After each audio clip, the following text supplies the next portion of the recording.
अस्सलाम वालेकुम। क्या हाल चाल? उम्मीद करते हैं कि आप खैरियत होंगे। मर्दाज आप हमेशा खुश रहें, हंसते और मुस्कुराते रहें और इसी तरह हमें अपना प्यार दिखाते रहें। बिल्कुल जी, मेरा नाम मुअज़्ज़म अली। मैं हूं तारिक महमूद। मैं मोहम्मद। तो आज हम जिस वीडियो पर रिएक्ट करने जा रहे हैं, वीडियो का टाइटल है Hathras tragedy shocks India, more than 120 dead in stampede by Prashant Das.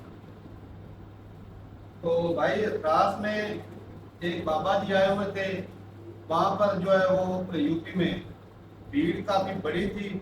तो मेरे ख्याल में गर्मी की वजह से लोग जो है वो ना कुछ गर्मी की वजह से और भाग दौड़ में वो जिनकी डेथ हो गई है। देखते हैं भी क्या प्रॉपर वजह है और अपना बयान कर देंगे। कौन करते हैं 3 2 1 वीडियो स्टार्ट। नमस्कार नहीं welcome you all to study IQ. मैं हूं प्रशांत धवन। बहुत ज्यादा दुखद न्यूज सामने आई है उत्तर प्रदेश से। यूपी में देखिए डिस्ट्रिक्ट है हाथरस, वहां पे भगदड़ हुई है स्टैम्पीड की वजह से। 120 के आसपास बताया जा रहा है लोगों की मृत्यु हुई है और ये अपने आप में इतनी बड़ी ट्रेजेडी है। वर्ल्ड मीडिया इसको कवर कर रहा है। मुझे लग रहा है कि शायद वर्ल्ड लीडर्स की इस पर ट्वीट्स आएंगी, वो इस पर स्टेटमेंट्स देंगे कि हमें बहुत दुख है कि भारत में ये सब हुआ। और ऑलरेडी आपने नोटिस किया होगा भारत के प्रधानमंत्री, वेरियस मिनिस्टर्स, सोशल मीडिया पे कई लोगों ने इस पर कमेंट करी है, क्योंकि जो हुआ है इट इज सो सैड और हम लोग इसको अवॉइड कर सकते थे। इतने सारे लोगों की जान बच भी सकती थी।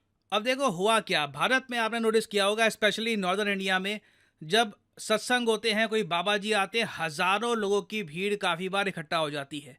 तो हाथरस में भी एक गांव है मुगल घारी, यहाँ पर एक बाबा जी आए। बाबा जी कहते हैं कि इनका नाम है भोले बाबा, वैसे इनका जो रियल नेम है ये नारायण साकर हरि है। ये यहाँ पे आए, इनकी एक बड़ी फॉलोइंग है यहाँ पर। इधर आप देख पाओगे ये इनकी फोटो है और इनके सत्संग में 15,000 लोग इकट्ठे हो गए ना। जहां पर ये सब लोग इकट्ठा हुए थे ना, वहां पर कैपेसिटी 5,000 लोगों की थी ना। ऑब्वियसली जब जहां पे 5,000 लोगों की कैपेसिटी है वहां पे 15,000 लोग आ जाए तो सफोकेशन होगी। लोग बहुत ज़्यादा सफोकेटेड फील करेंगे, अचानक से गर्मी बढ़ जाएगी। वैसे ही आपको पता है गर्मी का सीजन चल रहा है, जुलाई की शुरुआत है, तो अचानक से लोग पैनिक करना शुरू हुए। लोगों ने कहा कि हमें निकलना है, हमें बाहर जाना है यहाँ से। और उसके बाद आप समझ सकते हैं क्या हुआ होगा।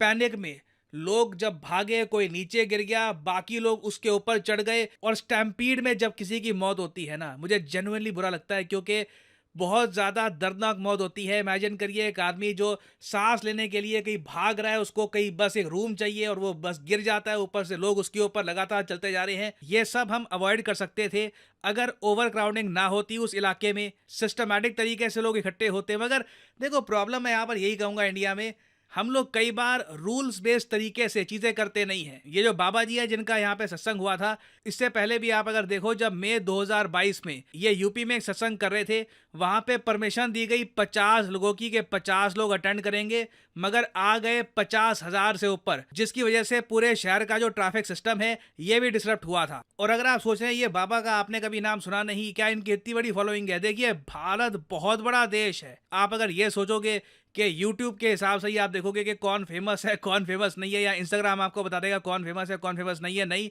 आप अगर यूपी, राजस्थान, मध्य प्रदेश, बिहार में जाओगे तो वहां पे आपको पता लगेगा कई ये स्पिरिचुअल गुरुज हैं वहां पे जिनकी लाखों करोड़ों में आपको फॉलोइंग मिलेगी। बट प्रॉब्लम यही है कि जब इनकी गैदरिंग हो रही है तो वहां पे जो लिमिट है एक एरिया की, उस लिमिट के हिसाब से ही लोग आने चाहिए।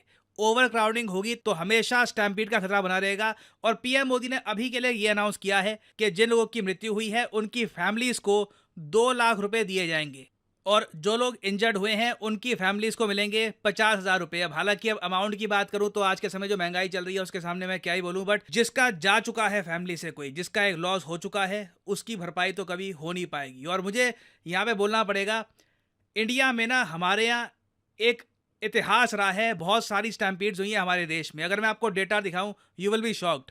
अगर हम बात करें 1990s की तो सबसे ज़्यादा बड़ी भगदड़ में डेथ हुई थी मक्का में। जी हाँ, सऊदी अरेबिया में 1990 में एक इंसिडेंट हुआ था, मक्का टनल ट्रेजेडी, 1400 लोगों की मौत हुई थी। और अगर हम इंडिया की बात करें तो 1954 में कुंभ के मेले में स्टैम्पीड हुई थी, भगदड़ हुई थी। बताया जाता है कि 800 से लेकर 500 इस नंबर के आसपास डेथ हुई थी। एक ह्यूज ट्रेजेडी थी भारत के लिए, पूरी दुनिया में न्यूज़ बनी थी। और आप अगर किसी भी दशक में देख लो, 1990s के बाद 2000s, 2010s, 2020s, हमेशा आपको इंडिया टॉप 3 में मिलेगा। हमारे यहाँ हमेशा एक ना एक स्टैम्पीड हुई है जिसमें कई लोगों की मौत हुई है, 100-200 लोगों की मौत हुई है। फॉर एग्जांपल अर्ली 2000s में इंडिया में एक स्टैम्पीड हुई थी मंदेर देवी टेम्पल में, ये 2005 में हुआ था, करीब 300 लोग मारे गए थे। फिर अगर हम देखें 2010 का डेकेड, तो वहां पे भी आपको इंडिया दिखेगा। मध्य प्रदेश में एक स्टैम्पीड हुई थी 2013 में, जहां पर 115 लोगों की मौत हुई थी। फिर अगर हम 2020 का डेकेड, जो अभी डेकेड चल रहा है, ये देखें तो सबसे ज्यादा डेंजरस स्टैम्पीड आप सबको याद होगा साउथ कोरिया में हुई थी, जहां पर ऑलमोस्ट 160 लोगों की मौत हुई थी। ये रिसेंटली ही अक्टूबर 2022 का इंसिडेंट है। फिर उसके नीचे आप देखोगे तो आपको इंडिया का जो हाथरस स्टैम्पीड है ये आपको दिख जाएगा। कोई बड़ी बात नहीं है, यहाँ पे जो मृतकों का आंकड़ा है अगर ये 135 140 पहुंच जाता है तो ये सेकेंड डेडलीस्ट स्टैम्पीड होगी इस दशक की। तो इंडिया जैसे कंट्री में जहां पे एक ह्यूमंगस पॉपुलेशन है, रूल्स के बेसिस पर ज़्यादातर भीड़ इकट्ठी होती नहीं है। हमें देखो इंश्योर करना होगा कि फ्यूचर में ऐसी मौतें ना हो, और ऐसी मौतें देखो टालने के बहुत तरीके हैं। आज के समय आपके पास ड्रोन्स हैं, जो पुलिस प्रशासन है वो ड्रोन्स का यूज़ कर सकती है ध्यान रखने के लिए कि एक इलाके में ज़्यादा लोग तो इकट्ठे नहीं हो रहे। और वैसे भी आज के समय सोशल मीडिया का टाइम है, लोग इन्फॉर्मेशन जल्दी शेयर कर सकते हैं। अगर एक जगह ज़रूरत से ज़्यादा लोग इकट्ठे हो रहे हैं तो इसको कंट्रोल किया जा सकता है। आज के ज़माने में इस टाइप की स्टैम्पीड होना इट इज़ वेरी ट्रैजिक, और ये हमारे लिए एक लेसन होना चाहिए। और इस स्टैम्पीड के बारे में जितना मैं पढ़ता हूँ ना उतना दुख होता है, क्योंकि देखो ज़्यादातर जो ये सत्संग है यहाँ पे औरतें बच्चे ये बहुत जाते हैं, तो कई लोग जो यहाँ पर मरे हैं ज़्यादातर जो पॉपुलेशन है ये फीमेल्स हैं या फिर बच्चे हैं। तो एक बड़ी ट्रेजेडी हुई है मैं कहूँगा, और ऑब्वियसली हाथरस में इसका इम्पैक्ट लंबे समय तक महसूस किया जाएगा। तो अभी देखिए स्टैम्पीड से रिलेटेड और डिटेल सामने आएंगी। मोस्ट प्रॉब्ली बहुत सारे वर्ल्ड लीडर्स भी इस पर ट्वीट करेंगे। कुछ मेजर डेवलपमेंट होती है तो मैं आपके लिए बाद में अपडेटेड वीडियो ले आऊँगा। फाइनली आपसे पूछूंगा यहाँ पे एक क्वेश्चन, हाल ही में वो कौन सा देश है जिसने पहली बार, इतिहास में पहली बार, international north south transport corridor का इस्तेमाल करके भारत को कोयला भेजा है? इस टॉपिक पर मैंने एक शॉर्ट वीडियो करी थी अपलोड, लाखों लोगों ने उसको देखा था। तो बताइए यहाँ पर सही आंसर क्या है?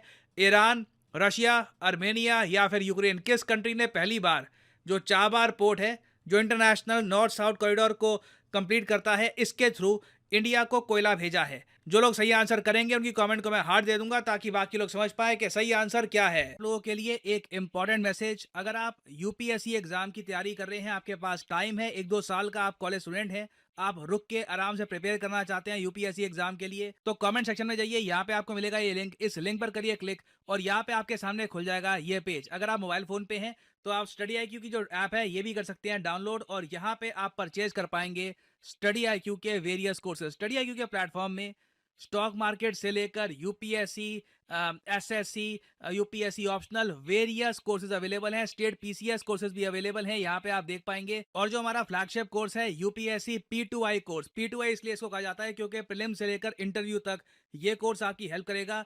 इसे आप परचेज कर सकते हैं यहाँ पर कोड PG10 लगाकर। ना यहाँ पे आपको और भी बहुत सारे कोर्स दिख रहे होंगे, सिविल और वेरियस और कोर्स हैं ना। इन कोड्स को आप अगर यूज करते हैं तो आपको मैक्सिमम डिस्काउंट नहीं मिलेगा। अगर आप यूज करते हैं कोड PG10 तो आपको मिलेगा यहाँ पर maximum discount possible. So use the code PG10 and save money. By the way, इस कोर्स में आपको 30 महीने की वैलिडिटी मिलती है, तो मतलब कि पर मंथ आप 1000 रुपए से भी कम पे कर रहे होंगे for your UPSC preparation. So use the code PG10 and save money. इसी नोट के साथ ये है वीडियो का अंत। Thank you for listening and as always may the gods watch over you. चलें जी, वीडियो खत्म हो गई भाई साहब, बहुत ही दुख वाली घटना हुई है ये। और सावधान है भाई, इतनी ज़्यादा गर्मी पड़ी है, यकीन माने एक पंखा एक बंदे के ऊपर हो ना तो बंदे से रहा नहीं जा रहा। तो भाई पंखे के नीचे, कल की मैं तुझे बताता हूँ, जब मैं वहाँ काम से गया हूँ घर, पंखे के नीचे यकीन मान सोया हूँ, मुझे 2 घंटे लेटा रहा हूँ कसम से। इतना पसीना मुड़ के बार बार नहाना पड़ा भाई साहब। तो वो तो 5000 बंदे की कैपेसिटी थी, तो 15000 चले गए। तो उसके अंदर वो भाग दौड़, दिल घबराने लगा जब वहाँ पैर निकली। इतने ज्यादा वो, जब ज्यादा लोग होते हैं ज्यादा गर्मी बढ़ जाती है, ऑक्सीजन की कमी हो जाती है, अपने जिस्म की कितनी हीट होती है भाई। और वहाँ पर मैं कहता हूँ, और जिस तरह के इंतजाम थे वो तकरीबन बंद ही होंगे। ये इस दफा हज पे जो गए 1500-1600 बंदा मर गया उधर भी। काफी इतनी ज्यादा गर्मी है, काफी मौतें। और भाई इंतजाम इतना नाकस है कि वो सड़क पे मरे पड़े हैं दुनिया। वो भाई इतनी कितने थे 25 लाख के ऊपर बंदे थे। असल में मैं कुछ वीडियो देखा था, हालांकि उन्होंने इंतजाम अच्छे किए हैं, लेकिन उन्होंने अब सड़कों के ऊपर वो पंखे लगाए हैं पानी वाले, लेकिन वो कितना पंखे भी जगह जगह पे पानी भी, और वो जो काले होते ना वो बुजुर्ग जो होते हैं उनको उठाने के लिए भी उन्होंने एक मैसेज छोड़ा है, आइंदा से जो होना था तो हो गया। आइंदा से अगर कोई वालिद और वालदा बुजुर्ग है या कोई भी ऐसा है, अगर उसको भेजना उसके साथ उसका बेटे का आना बहुत जरूरी है, या उसका शौहर तगड़ा है तो वो आए, या बेटा है तो वो आए। असल में यही है ना, जो हमारे जैसे अकेले को नहीं भेजना, वो जब बुढ़ापे में वालिदैन पहुंच जाते हैं उस वक्त घर पे भेज उस देते हैं। वक्त, हाँ, ये बड़ा लेकिन यहाँ पे भाई बात हो रही है त्रास की, तो भाई वहाँ पे जो हुआ है भाई बहुत ही दुख वाली घटना है कि 120 जो है कि 107 के इतने 20 में चलो यार 100 भी लगा लें, 100 भी 100 का बहुत आंकड़ा ज्यादा भी बहुत बड़ा आंकड़ा है। बहुत बड़ा आंकड़ा कहीं है। उसमें माएँ हैं, कहीं बच्चे बाप है, बच्चे कहीं हैं। छोटे बच्चे हैं, कोई बुजुर्ग हैं, उन बेचारों की जान चली वैसे गई। इसको ना कंट्रोल करने के लिए गवर्नमेंट को चाहिए कि वो थोड़ी सी रिस्ट्रिक्शन लगाए, क्योंकि ऑलरेडी ये वाक़े हो चुके हैं। तो साफ ज़ाहिर है कि अगर इस तरह का इंतज़ाम करना हो तो भाई साहब कुछ जो है वो सहूलतें इस तरह की होनी चाहिए कि लोगों को तकलीफ ना हो। अब ये जो या इस तरह जाने का गई कोई- हैं ये इसकी भरपाई हो ही नहीं सकती। ना ना ना ना, ये नहीं वापस कुछ भी नहीं हो सकता इनके चाहे बारे में। आप जितना मर्जी पैसा गवर्नमेंट उनको रिलीफ, लेकिन ये तो गवर्नमेंट तो इसलिए रिलीफ दे रही है ना, जो जख्मी है उनकी कुछ मतलब मदद हो जाएगी, या जो जिनके वालिदैन अब ये जो बाबा जी आए हैं ये तो गवर्नमेंट ने थोड़ी ही भेजे हैं। गवर्नमेंट का काम तो नहीं है ना। हाँ भरपाई के बारे में बोल रहे हैं ना, गवर्नमेंट चाहे जितना मर्जी बाबा जी पैसे को मानने दे, वाले हैं, वो उस जगह पे गए उसके मुरीद मतलब जिस तरह हमारे यहाँ होते हैं, मानने श्रद्धालु वाले होते हैं जो हाँ। मानने वाले होते हैं जी। वो धनाधर आते गए और जगह कम थी, आवाम ज्यादा हो गई। तो इस तरह वैसे के इस चीज पे ना खास तौर पे भाई गर्मी में होना चाहिए कंट्रोल, ताकि जो है ज्यादा भीड़ इकट्ठी ना हो। अब ये हुआ मैं कहता हूँ कई लोग तो वैसे ही गर्मी से मर रहे होंगे इतनी गर्मी वो में। एक खत्म हो रहा था ना, कल की बात ये है ना, तो हमारे यहाँ सैयद बहुत हो गया था, उसका खत्म था साल का जो हम करवाते हैं। मैंने उनको कहा कि आवाम का भी बैठी थी, भाई आप इस तरह करें, आप सर्दी के अंदर खत्म अपना ये कन्वर्ट करें, उधर रख लें। सही बात। सर्दी में अगर जहाँ 5000 बंदा 20 भी आ जाए ना तो मसला नहीं बनेगा, गर्मी के अंदर मसला बनता है। सही बात है। तो लेकिन एक और बात है, इस तरह का अगर रात के वक्त इंतजाम करेंगे कुछ बेहतर हो सकता है। हाँ, ये टेंटों कुछ वगैरह फर्क का पड़ेगा, लेकिन रात को खुले में ज्यादा होगा। वो टेंट ना लगे हो रात को तो वो अच्छा भी खुली हवा हो। जितने मर्जी खुली हवा हवा है, है। बिल्कुल ये भी ऐसा भी सही हो है। सकता है। लेकिन आज तो अभी रात को उमस और भी ज्यादा हो जाती है, जमीन भी गर्म। लेकिन सूरज की हाँ, लेकिन ये कि सूरज की तपश जितनी तपश सूरज की तरह वो तो रात को नहीं होनी, हाँ ये जमीन से हवस होनी है ना। तो लेकिन ये इतना बड़े क्राउड को रात को संभालना होता है भाई, बहुत मुश्किल है, ये भी चीज है। बहरहाल कुछ ना कुछ आवाम इस पर गवर्नमेंट सोचेगी तो सोचना चाहिए भाई साहब, क्योंकि भाई यहाँ पे सैकड़ों जाने गई हैं तो गवर्नमेंट को सख्त स्टेप लेने चाहिए और इस तरह का कोई स्ट्रिक्ट जो है कानून लाना चाहिए, ताकि जो है वो इतने ज्यादा लोग इकट्ठे ना हो।